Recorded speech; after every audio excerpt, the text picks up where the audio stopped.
Well, next time you think a neighbor or family member's calling you, you might have to think twice. Yeah, criminal callers can pretend to be someone you know in hopes of getting your personal information. The I-Team's Casey Geraldo found out they could be using your phone number to make the calls. Casey. That's right, George and Shannon. If you haven't gotten one of these calls yet, you probably will at some point. The criminals call from a number with your area code and the first 3 digits of your phone number to make you think it's someone you know.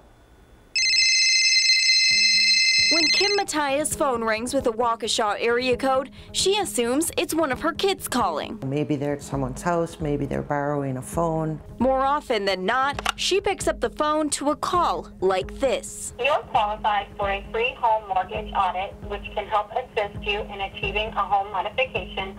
Illegal robocalls are the #1 type of complaint both the State Consumer Protection Hotline and the Federal Trade Commission receive. These robo or solicitors are using their local person's phone number. Twice, thinking someone local was calling, Mataya called back the numbers. An elderly woman answered, and I told her that I was solicited and the person used her phone number.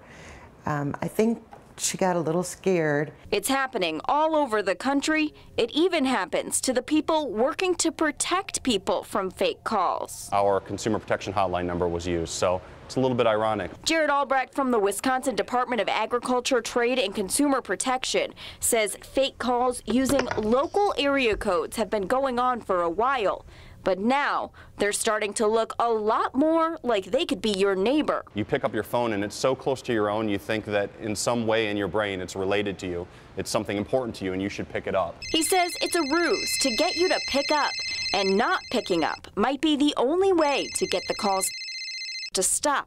Any engagement you do beyond simply hanging up is basically setting your number up in their computer system to be a number to call back again later. Albrecht tells the I-Team these phony sales calls made by mostly overseas companies trick Americans out of tens of millions of dollars each year by acting as legitimate businesses requesting personal information. Besides letting the phone ring, Albrecht says never give out your personal information. Still, Mataya feels violated by the battery of calls. These people are coming into my home and they're doing it in a way that is dishonest. She says her family has a system now.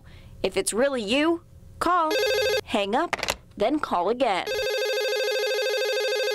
One man who reached out to Call for Action tells us he was getting calls from what looked like an Aurora healthcare clinic. And Aurora tells us if patients have concerns about who's calling them about their personal information or payments, they should hang up and call back using the phone number on their website.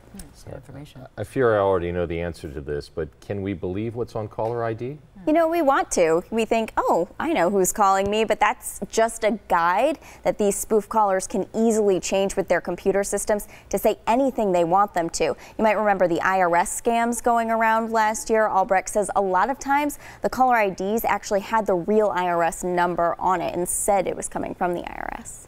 Wow. All right. Thanks, Casey.